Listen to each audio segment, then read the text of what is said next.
देखिए, आज हम लोग त्रिभुज के बारे में पढ़ते हैं, है ना। त्रिभुज का ज्यामिति भी पढ़ेंगे और फिर उसके क्षेत्रफल और परिमाप, इन सब चीज़ों को भी हम लोग पढ़ेंगे, ठीक है। तो त्रिभुज, जिसको कि हम लोग इंग्लिश में क्या कहते हैं, ट्रायंगल। त्रिभुज को क्या कहते हैं, ट्रायंगल कहते हैं, है ना। तो सबसे पहला चीज़, त्रिभुज है क्या। तो त्रिभुज के लिए क्या कहा जाता है कि तीन रेखाखंडों से घिरी हुई आकृति, है ना। तीन रेखाखंडों से घिरी हुई आकृति होती है ना। घिरी हुई आकृति को त्रिभुज कहते हैं। अब इसके आकृति को अगर हम लोग बनाएं तो ये किस प्रकार से बनेगा, तो हम लोगों को तीन रेखाखंड इस प्रकार से ड्रॉ करना है, ठीक है। तीन रेखाखंड को हम लोग ड्रॉ करेंगे और आपके सामने अभी जो ये आकृति है, ये किसका आकृति है, त्रिभुज का आकृति है। इसी प्रकार का मिलता जुलता आकृति अगर हम लोग खाने पीने की चीज़ों को देखें तो हमारा जो समोसा होता है ना, समोसा का जो आकृति होता है वो कैसा होता है, इसी प्रकार का तिकोना आकृति होता है, तीन कोण उसमें होते हैं, है ना। तो तीन रेखाखंडों से घिरी हुई आकृति को हम लोग त्रिभुज कहते हैं। चलिए, यहाँ पे अगर हम लोग मार्कआउट करें तो तीन शीर्ष का निर्माण हो रहा है, ठीक है। हम नाम दे देते हैं ए, बी, सी। तो बताइए, अभी जो ये आकृति आपके सामने है, इसमें शीर्ष कितने नज़र आ रहे हैं, शीर्ष नज़र आ रहे हैं तीन। कौन कौन, तो ए, बी और सी, ठीक है। अगर हम कोण की बात करें तो कोण कहाँ कहाँ बन रहा है ना। जितने शीर्ष हैं हर शीर्ष पे कोण का निर्माण हो रहा है। तो बताइए, कोण कितने नज़र आ रहे हैं, कोण भी तीन नज़र आ रहे हैं। कौन कौन, कोण ए, कोण बी, कोण सी, ये तीन कोण नज़र आ रहे हैं। और अगर भुजा की बात करें, जो इसमें बात किया गया है ना कि तीन रेखाखंड से घिरा हुआ, तो कौन से तीन रेखाखंड आपस में मिलकर के त्रिभुज का निर्माण किए हैं, और जिसे हम रेखाखंड बोलेंगे वही त्रिभुज का भुजा कहलाएगा। तो इसमें कुल मिलाकर के भुजा कितने हैं, तीन। भुजा कितने हैं, तीन भुजा। कौन कौन से भुजा के हैं, तो ए बी है ना, ये वाला, बी सी ये वाला, और सी ए, या इसको ए सी भी कह सकते हैं। तो ये तीन भुजा है। तो इस प्रकार से त्रिभुज में कोण कितने, तीन, शीर्ष कितने, तीन, भुजा कितने, तीन, है ना। तो ये त्रिभुज का बेसिक है, ठीक है। अब देखिए, यहाँ पे त्रिभुज के क्षेत्रफल और परिमाप की अगर बात होगी ना, तो क्षेत्रफल का मतलब क्या है कि इस त्रिभुज के अंदर ये जो आकृति है, इसके अंदर में कितना सारा जगह है, ये जो भी जगह है ये इसका क्या कहलाएगा, क्षेत्रफल कहलाएगा। जो भी इसका जगह है वो क्या कहलाएगा, क्षेत्रफल कहलाएगा। और क्या, परिमाप। परिमाप कहीं भी हो, चाहे वो त्रिभुज के बारे में पढ़ रहे हों, आयत, वर्ग, वृत्त या और कोई सा भी आकृति हम लोग पढ़ रहे हों, तो उसमें जो परिमाप होता है या जिसको परिमिति कहते हैं, तो परिमाप या परिमिति क्या है, तो उसका जो बाउंड्री है उसका लंबाई कितना है, उसी को तो परिमाप या परिमिति कहते हैं। तो देखिए, क्षेत्रफल जो है ना, अभी हम लोग आगे पढ़ेंगे कि त्रिभुज का अलग अलग प्रकार होता है। तो क्षेत्रफल जो है अलग अलग प्रकार के त्रिभुज में अलग तरह से निकालेंगे, उसका अपना एक फॉर्मूला होगा। एक फॉर्मूला ऐसा होगा जो यूनिवर्सल है, मतलब वो किसी भी प्रकार का त्रिभुज हो उसमें वो फॉर्मूला हम लोग लगा सकते हैं। लेकिन अलग अलग त्रिभुज में अलग अलग फॉर्मूला भी यूज होता है। तो क्षेत्रफल को हम लोग बाद में जैसे जैसे त्रिभुज का प्रकार पढ़ेंगे तो वहाँ पे हम लोग डिस्कस करेंगे। लेकिन त्रिभुज का जो परिमाप निकालने का फॉर्मूला होगा या परिमिति उसी को कहेंगे, तो त्रिभुज का परिमाप या परिमिति निकालने के लिए, चाहे वो कोई सा भी त्रिभुज हो, उसका जो बाउंड्री है उसके हम लंबाई को कैलकुलेट करेंगे, है ना। तो यहाँ पे बताइए, बाउंड्री में कौन कौन है, तो बाउंड्री में तीन भुजा है, तो उसके लंबाई को अगर हम कैलकुलेट करेंगे तो a b plus b c plus a c, यानी कि त्रिभुज का जो परिमिति होगा वो क्या होगा, तीनों भुजाओं का योग, यही ना होगा, ठीक है। तो परिमिति निकालने के लिए तो बस यही करना है। एक और चीज़ हमको त्रिभुज में ध्यान रखना है, त्रिभुज का अर्ध परिमाप, है ना। क्या ध्यान रखेंगे, त्रिभुज का अर्ध परिमाप या अर्ध परिमिति। तो अर्ध का मतलब क्या होता है, अर्ध का मतलब आधा, अर्ध का मतलब आधा, यानी कि आपको जो परिमाप आ रहा है उसका आधा कर देना है, ये यूज होगा। इसलिए अभी बता रहे हैं, त्रिभुज के अर्ध परिमाप का हम लोग यूज करेंगे त्रिभुज के क्षेत्रफल वाले फॉर्मूला में, है ना। तो अर्ध परिमाप नाम से पता चल रहा है कि परिमाप का आधा कर दीजिए। तो त्रिभुज का जो परिमाप आया वो क्या आया, तीनों भुजाओं का योग, तीनों भुजाओं का योग। और इसका आधा करना है तो आधा करने के लिए क्या करेंगे, 2 से भाग दे देंगे। ठीक है, तो ये हो गया हमारा त्रिभुज का बेसिक बात। अब हम लोग इसके बाद अच्छा एक बात और यहाँ पे हम लोग देखते हैं, त्रिभुज में जो 3 कोण है ना, 3 कोण जो है, तो त्रिभुज के तीनों कोणों का योग कितना होता है, वो चाहे कोई सा भी त्रिभुज हो, समबाहु त्रिभुज हो, समद्विबाहु त्रिभुज हो, समकोण त्रिभुज हो, या और जो भी 6 प्रकार का त्रिभुज होता है, तो चाहे कोई सा भी त्रिभुज हो, कोई सा भी त्रिभुज हो, त्रिभुज के तीनों कोणों का जो योग आएगा, तीनों कोणों का योग 180 डिग्री ही होगा, ना 180 से कम ना 180 से ज़्यादा। यानी कि तीनों कोण को अगर हम जोड़ेंगे, कोण ए प्लस कोण बी प्लस कोण सी, अगर तीनों कोणों को हम जोड़ेंगे तो वो कितना आना चाहिए, 180 डिग्री ही होना चाहिए। ठीक है, तो ये हो गई त्रिभुज से संबंधित कुछ बेसिक बातें। ठीक है, अब आइए त्रिभुज के अलग अलग प्रकार पे। ठीक है, तो त्रिभुज के अगर हम प्रकार की बात करें, त्रिभुज के प्रकार, टाइप्स ऑफ ट्रायंगल, त्रिभुज के प्रकार। तो त्रिभुज के प्रकार की अगर हम लोग बात करें तो त्रिभुज का जो प्रकार है वो 2 प्रकार का हम लोग पढ़ेंगे। एक भुजा के आधार पे त्रिभुज का प्रकार है ना, एक आ जाता है भुजा के आधार पे। भुजा के आधार पे कौन कौन से त्रिभुज के अलग अलग प्रकार हैं, और दूसरा आ जाता है कोण के आधार पे। कोण के आधार पे त्रिभुज के कौन कौन से प्रकार हैं, कोण के आधार पर। ठीक है, तो सबसे पहले हम लोग इसका डिस्कशन कर लेते हैं कि भुजा के आधार पे त्रिभुज के कौन कौन से प्रकार होते हैं। तो सबसे पहला जो इसमें आता है भुजा के आधार पे, समबाहु त्रिभुज। क्या इसको कहेंगे, समबाहु त्रिभुज। समबाहु त्रिभुज किसको कहेंगे, तो समबाहु त्रिभुज कहता है, नाम से देखो पता चलता है, सम का मतलब बराबर, सम का मतलब बराबर, और बाहु का मतलब भुजा, बाहु का मतलब भुजा। यानी कि एक ऐसा त्रिभुज जिसकी तीनों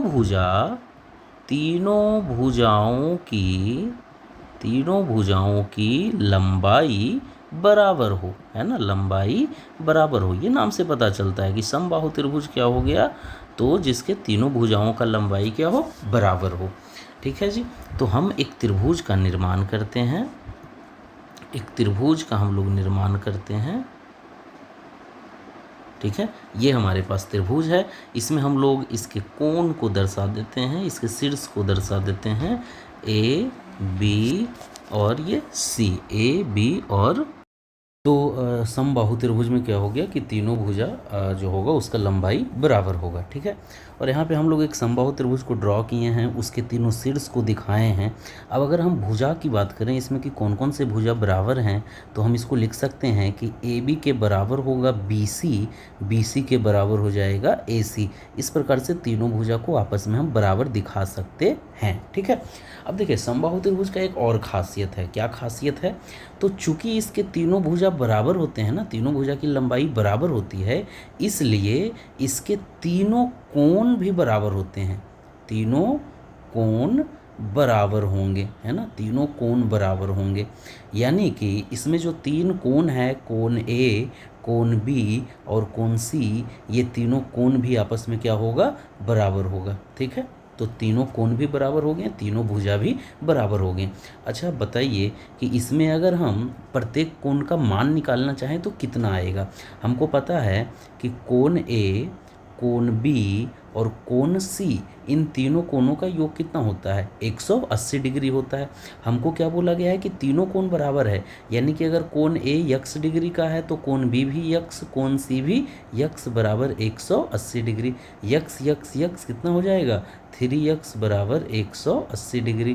तो x का मान कितना आ जाएगा, 180/3, तो कितना आ गया, 60 डिग्री। यानी कि प्रत्येक कोण जो है वो कितने कितने डिग्री का निकल करके आएगा, 60 डिग्री का कोण यहाँ पे निकल करके आएगा। ठीक है, तो इस प्रकार से समबाहु त्रिभुज में जो प्रत्येक कोण है वो कितने डिग्री का होगा, 60 डिग्री का ही होगा। ठीक है जी, ये हो गया समबाहु त्रिभुज के बारे में ज्यामितीय बात, है ना, कि समबाहु त्रिभुज का ज्यामिति किस प्रकार से निकल करके आता है। अब आइए इसके क्षेत्रफल और परिमाप की थोड़ा बात कर लेते हैं कि अगर हमको कोई समबाहु त्रिभुज दिया गया और कैसे पता चलेगा कि समबाहु त्रिभुज है। तो लेट सपोज कि अगर इस वाले साइड का हमको लंबाई दिया गया 3 सेंटीमीटर, तो समबाहु त्रिभुज होने का मतलब ये वाला साइड भी 3 सेंटीमीटर, ये वाला साइड भी 3 सेंटीमीटर। तो बोलेगा कि बताइए कोई एक समबाहु त्रिभुज है, कौन सा त्रिभुज है, समबाहु त्रिभुज है, जिसका एक भुजा कितना है, 3 सेंटीमीटर का है। अब अगर एक भुजा 3 सेंटीमीटर का है और समबाहु त्रिभुज है तो दूसरा भुजा भी कितने सेंटीमीटर का होगा, 3 सेंटीमीटर का। तीसरा भुजा भी 3 सेंटीमीटर का ही होगा। और हमसे बोला जाएगा कि बताइए इसका क्षेत्रफल क्या है, क्षेत्रफल क्या है।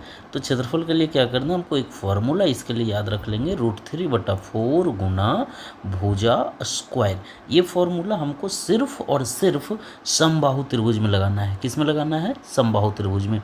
और कोई त्रिभुज रहेगा वहाँ पे हमको ये फॉर्मूला अप्लाई नहीं करना है। सिर्फ समबाहु त्रिभुज अगर रहेगा जिसमें तीनों भुजाएं बराबर होगी, तब हमको क्षेत्रफल निकालने के लिए ये फॉर्मूला अप्लाई करेंगे, √3/4 गुना भुजा स्क्वायर।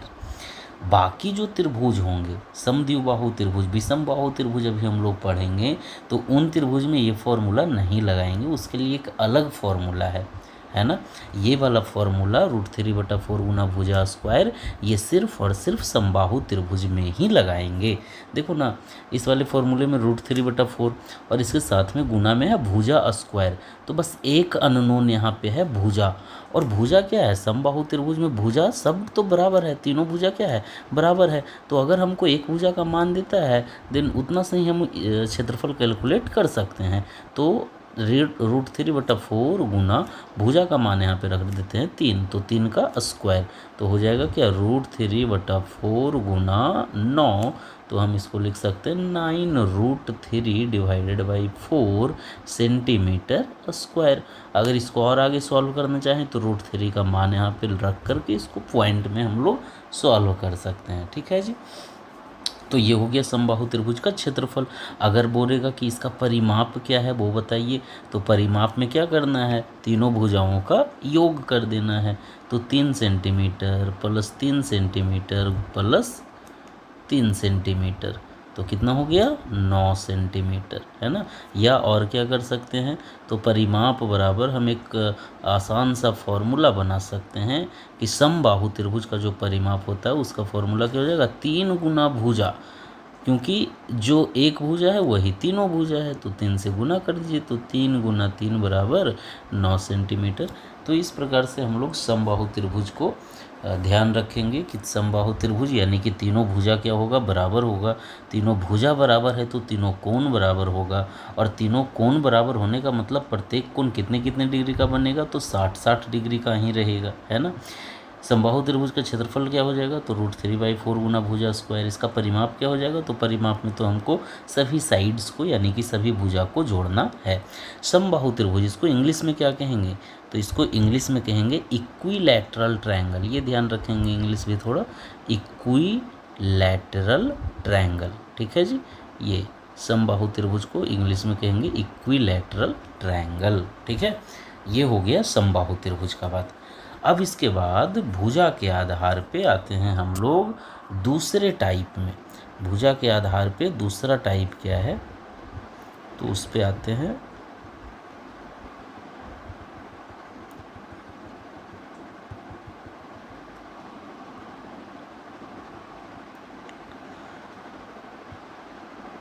देखिए, पहला तो हो गया समबाहु जिसमें तीनों भुजा बराबर हो गए। अब भुजा के आधार पे जो इसका दूसरा टाइप है उसको बोलेंगे समद्विबाहु। क्या बोलेंगे, समद्विबाहु त्रिभुज, और इसको इंग्लिश में बोलते हैं आइसोसेल्स ट्रायंगल। आइसोसेल्स ट्रायंगल, ठीक है जी, क्या बोलेंगे, आइसोसेल्स ट्रायंगल। ठीक है, नाम से पता चलता है, क्या पता चल रहा है, देखिए सम का मतलब क्या, बराबर, सम का मतलब बराबर। दुई का मतलब क्या, दो, दुई का मतलब दो, और बाहु का मतलब क्या, भुजा। तो ऐसा त्रिभुज जिसका कितना भुजा बराबर हो, 2 भुजा, जिसका 2 भुजा बराबर हो, है ना, उसको हम लोग क्या बोलेंगे, समद्विबाहु त्रिभुज बोलेंगे। ठीक है, तो हम लोग एक ऐसे त्रिभुज को बनाते हैं जिसका 2 भुजा को हम लोग बराबर कर देंगे। ठीक है,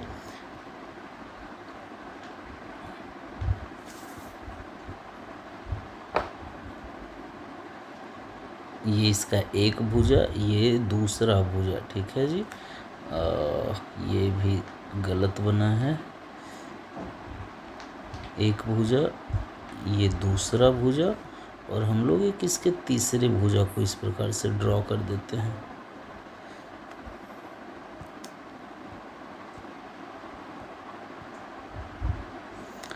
चलिए इसको इस तरह से बनाते हैं, एक, ये दूसरा और ये तीसरा भुजा। ठीक है, हाँ,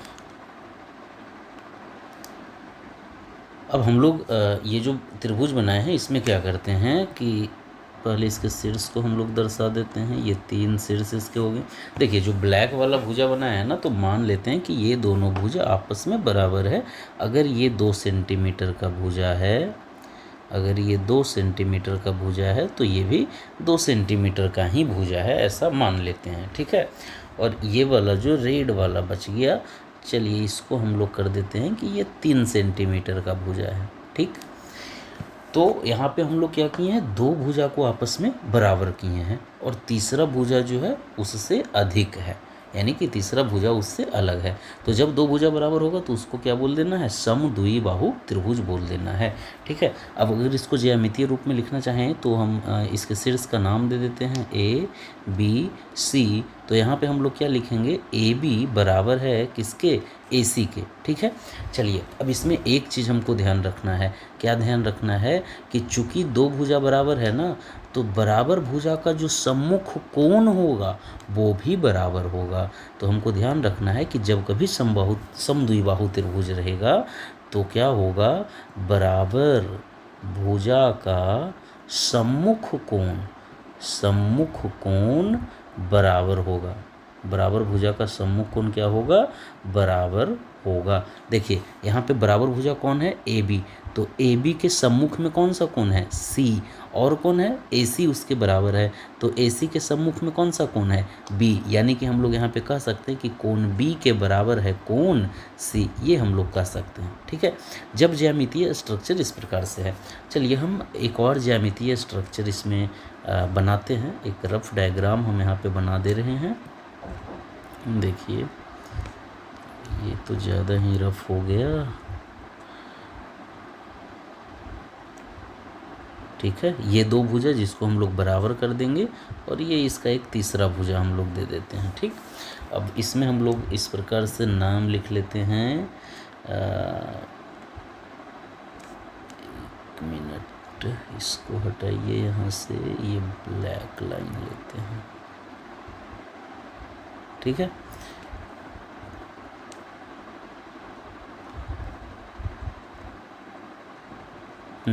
ठीक है, इस प्रकार से हम एक त्रिभुज बनाए हैं, और इसमें हम नाम दे देते हैं, इसके शीर्ष का नाम दे दिए A, ये B और ये C, इस प्रकार से इसके शीर्ष का नाम दे दिए। अब हम क्या करते हैं ना कि इसमें दोनों ब्लैक वाला जो लाइन है उसको हम लोग इक्वल मान लेते हैं। ठीक है, यानी कि यहाँ पे हम इक्वल कर रहे हैं किसको, AC को, ये वाला जो भुजा है, और कौन सा भुजा बराबर है, BC, AC के बराबर क्या है, BC। ठीक है, तो जब AC के बराबर BC है, इस वाले भुजा के बराबर ये वाला भुजा है, तो कौन सा 2 कोण बराबर होगा, क्योंकि हमको ध्यान रखना है समद्विबाहु त्रिभुज है तो 2 भुजा बराबर है, और 2 भुजा बराबर है ना, तो बराबर भुजा का सम्मुख कोण को हमको बराबर करना है। तो बताइए AC के सम्मुख कोण कौन, B, AC के सम्मुख B, और BC के सम्मुख कौन, A, BC के सम्मुख कौन, A। तो यहाँ पे हम किसको बराबर करेंगे, कोण B बराबर कोण A, है ना, इस प्रकार से बराबर करेंगे। कभी दिमाग में ये नहीं बैठा लेना है कि ये वाला भुजा ही बराबर, ये वाला कोण ही आपस में बराबर होगा या यही भुजा आपस में बराबर होगा, नहीं, कोई भी दो भुजा बराबर होगा और जो दो भुजा बराबर होगा उसका सम्मुख कोण, सम्मुख यानी कि उसके सामने वाला कोण को हमको बराबर करना है। ठीक है जी, ये हुआ समद्विबाहु त्रिभुज का ज्यामितीय रूप। अब बात आता है कि इसका क्षेत्रफल कैसे निकालेंगे, परिमाप कैसे निकालेंगे। तो परिमाप निकालने का तो वही फंडा यहाँ भी है जो बाकी सारे त्रिभुज में कर रहे हैं या बाकी और किसी भी आकृति में करते हैं। इसके साइड्स को आपस में जोड़ेंगे, जिसका लंबाई जो भी रहेगा उसको आपस में जोड़ देंगे। लेकिन इसका क्षेत्रफल कैसे निकालें। समबाहु त्रिभुज में क्या था ना कि सभी भुज आपस में बराबर थे, तो उसमें एक यूनिक फॉर्मूला बन गया था √3/4 गुना भुजा स्क्वायर। ठीक है, किसके लिए, समबाहु के लिए। लेकिन यहाँ पे ये दो को तो बराबर है, ये अलग है ना, दो भुजा बराबर है और तीसरा भुजा अलग है। तो यहाँ पे ऐसा कोई फॉर्मूला नहीं है जैसे समबाहु त्रिभुज में है। तो इसके लिए जो फॉर्मूला होगा वही फॉर्मूला विषमबाहु में भी अप्लाई कर देंगे, और वही फॉर्मूला अगर समबाहु में भी अप्लाई कर देंगे ना तो उसमें भी लग जाएगा। तो इसमें जो यूनिवर्सल फॉर्मूला है ना त्रिभुज के क्षेत्रफल के लिए वो लगेगा। तो वो हम लोग एक ही साथ पढ़ लेंगे जब हम लोग विषमबाहु त्रिभुज वगैरह भी पढ़ लेंगे तब। ठीक है, अभी समद्विबाहु त्रिभुज के लिए ज्यामितीय रूप में बस यही कुछ आना है। ठीक है, चलिए अब इसके बाद इसका जो तीसरा भुजा के आधार पे जो त्रिभुज का प्रकार है उसको हम लोग देखते हैं। तीसरा क्या प्रकार है, तो तीसरा जो प्रकार है उसको हम लोग कहते हैं विषमबाहु त्रिभुज। क्या बोलेंगे, विषमबाहु त्रिभुज, और उसको इंग्लिश में हम लोग बोलेंगे स्केलेन ट्रायंगल। क्या बोलेंगे, स्केलेन ट्रायंगल। ठीक है, तो देखिए अब तीसरा जो इसका त्रिभुज का प्रकार है भुजा के आधार पे हम लोग अभी बात कर रहे हैं, और उसको बोलेंगे विषमबाहु त्रिभुज, और इंग्लिश में इसी चीज़ को बोलेंगे स्केलेन ट्रायंगल। क्या बोलेंगे, स्केलेन ट्रायंगल। देखिए नाम से पता चलता है क्या, विषम, विषम यानी कि जो बराबर नहीं है, जो बराबर नहीं है, और बाहु, बाहु का मतलब भुजा, यानी कि एक ऐसा त्रिभुज जिसका कोई भी भुजा बराबर नहीं हो, ऐसा त्रिभुज जिसके तीनों भुजा अलग अलग हों, तीनों भुजा अलग अलग हों। ठीक है, तो उसको कौन सा त्रिभुज कहेंगे, विषमबाहु त्रिभुज कहेंगे। ऐसा त्रिभुज जिसके तीनों भुजा अलग अलग हों। तो हम लोग एक ट्रायंगल का निर्माण कर लेते हैं, और तीनों भुजा को हम 3 कलर से दिखा देते हैं जो बताएगा कि तीनों जो इसका भुजा है ना वो अलग अलग है। ठीक है जी, चलिए इस प्रकार से हम एक ट्रायंगल का निर्माण कर दिए। ठीक है, अब इसमें हम लोग शीर्ष दिखा देते हैं, A, B और ये C। ठीक है, तो इसमें कोई भी भुजा को आपस में बराबर करेंगे क्या, नहीं करेंगे। तो उसके लिए क्या हम लिखेंगे, AB is not equal to BC is not equal to AC, यानी कि कोई भुजा आपस में बराबर नहीं है। और जब कोई भी भुजा आपस में बराबर नहीं है तो इसके भी कोई भी कोण आपस में बराबर नहीं होंगे, यानी कि तीनों कोण का जो मान होगा वो डिफरेंट होगा, कोई भी कोण बराबर किसी के नहीं होगा। ठीक है, बस विषमबाहु त्रिभुज में बस इतना सिंपल सा बात है। बाकी परिमिति निकालने के लिए तीनों भुजा को जोड़ देंगे, और क्षेत्रफल निकालने के लिए जो यूनिवर्सल फॉर्मूला होता है त्रिभुज के क्षेत्रफल का वो इसमें हमको लगाना है। ठीक है, तो ये बात हो गई विषमबाहु त्रिभुज के बारे में। ठीक है, अब हमको फॉर्मूला कौन सा लगाना है क्षेत्रफल के लिए उसको थोड़ा देख लेते हैं। समबाहु में क्या लगाना है वो तो याद कर लेना है, √3/4 गुना भुजा स्क्वायर। लेकिन समद्विबाहु में और विषमबाहु में क्या लगाएंगे तो उस चीज़ को अभी हम लोग यहाँ पे अब देखते हैं। ठीक है, चलिए ये हमारे पास एक त्रिभुज यहाँ पे बच जाता है, और त्रिभुज का हमको क्षेत्रफल निकालना है। क्या निकालना है, त्रिभुज का क्षेत्रफल निकालना है। और ये जो फॉर्मूला भी लिखेंगे ये किसी में भी अप्लाई होगा, कोई सा भी त्रिभुज हो, ठीक है। लेकिन जहाँ पे समबाहु त्रिभुज आए वहाँ पे समबाहु वाला ही फॉर्मूला लगाएंगे क्योंकि वो इजी है। देखिए अभी हम लोग फॉर्मूला पहले लिखते हैं। तो किसी भी त्रिभुज का जो क्षेत्रफल का फॉर्मूला होता है वो होता है √s into s minus a into s minus b into s minus c. देखिए ये फॉर्मूला है, दिखने से ही लग रहा है बड़ा सा फॉर्मूला। अब इसमें क्या है यस, क्या है ए बी सी, इसके बारे में जानते हैं। यस जो है ना वो अर्ध परिमाप को बताएगा। किसको बताएगा? अर्ध परिमाप को। ठीक है, अर्ध परिमाप के बारे में अभी बात हम लोग किए हैं शुरुआत में ही कि अर्ध परिमाप क्या होता है। तो अर्ध परिमाप का मतलब परिमाप का आधा, यानी कि पहले त्रिभुज का परिमाप निकाल लीजिए और उसका आधा कर दीजिए, यानी कि 2 से भाग कर दीजिए। परिमाप कैसे निकालेंगे? तो तीनों भुजाओं को जोड़ करके। ठीक है जी। ए बी और सी क्या है? तो ए बी सी जो है ना ये 3 भुजा है। ठीक है, 3 भुजा है। जैसे अभी तक क्या है ना कि हम लोग शीर्ष का जब नाम लिख रहे थे ए बी सी तो एक भुजा आ रहा था ए बी, एक भुजा बी सी, एक भुजा ए सी, इस प्रकार से भुजा आ रहा था।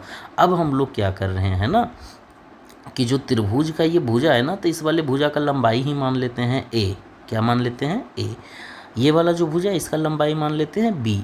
ये वाला जो भुजा है इसका लंबाई मान लेते हैं सी। तो हम लोग कह देंगे कि त्रिभुज का जो 3 भुजा है ना उसका लंबाई क्या क्या है? तो एगो का है ए, एगो का है बी, एगो का है सी। तो इस प्रकार से अगर अर्ध परिमाप निकालना होगा तो क्या करेंगे? एस बराबर तीनों भुजा की लंबाई को पहले जोड़ देंगे, यानी कि ए प्लस बी प्लस सी। तो ये परिमाप को बता दिया और उसमें हम 2 से भाग कर देंगे। तो अर्ध परिमाप का जो फॉर्मूला बन जाएगा a plus b plus c divided by 2, ये बन जाएगा। ठीक है। अब जब यस का मान आपको निकल जाएगा तो इस वाले फॉर्मूला में यस का मान रख देंगे, जहाँ जहाँ भी यस है वहाँ वहाँ पे यस का मान रख देंगे। और उसके बाद ए बी सी आपको त्रिभुज के तीनों भुजा आपको मालूम होना चाहिए, है ना, क्वेश्चन में दिया रहेगा। तो ए बी सी का मान रख देंगे, सॉल्व करेंगे और आंसर आ जाएगा। ठीक है। इन सब फॉर्मूला पे हम लोग क्वेश्चन प्रैक्टिस करेंगे नेक्स्ट वाली क्लास में। ठीक है ना। अभी हम लोग बस देख ले रहे हैं कि क्या कुछ आ रहा है। तो यहाँ अभी तक हम लोग को 3 फॉर्मूला हो गया। क्या क्या हो गया? एक तो सबसे पहला अर्ध परिमाप का फॉर्मूला क्या हो जाएगा? तो तीनों भुजाओं का योग डिवाइडेड बाई 2। ठीक है। दूसरा फॉर्मूला आया था समबाहु त्रिभुज में कि समबाहु त्रिभुज के क्षेत्रफल का फॉर्मूला क्या है? तो √3/4 गुना भुजा स्क्वायर। और तीसरा फॉर्मूला आ गया ये वाला, किसी भी त्रिभुज का क्षेत्रफल। इसको हम समबाहु त्रिभुज के क्षेत्रफल निकालने में भी लगाएंगे ना तो वहाँ पे भी ये फॉर्मूला काम करेगा, लेकिन हमको लगाना नहीं है वहाँ पे क्योंकि उसका एक अलग डेडिकेटेड फॉर्मूला है √3/4 गुना भुजा स्क्वायर। तो जब कभी भी समबाहु आएगा ना क्वेश्चन में तो यही फॉर्मूला लगाएंगे। बाकी अगर कुछ आता है समद्विबाहु आता है या विषम बाहु आता है तो उसके लिए हम लोग ये फॉर्मूला अप्लाई कर लेंगे। ठीक है जी। तो ये हुआ 3 प्रकार का त्रिभुज भुजा के आधार पे। ठीक है। किसके आधार पे? ये भुजा के आधार पे है ना। अब इसका जो नेक्स्ट क्लास होगा ना उसमें हम लोग कोण के आधार पे पहले पढ़ लेंगे और उसके बाद लगातार हम लोग कुछ क्वेश्चंस कर लेंगे। ठीक है। चलिए इस वाले क्लास में इतना ही। बहुत बहुत धन्यवाद।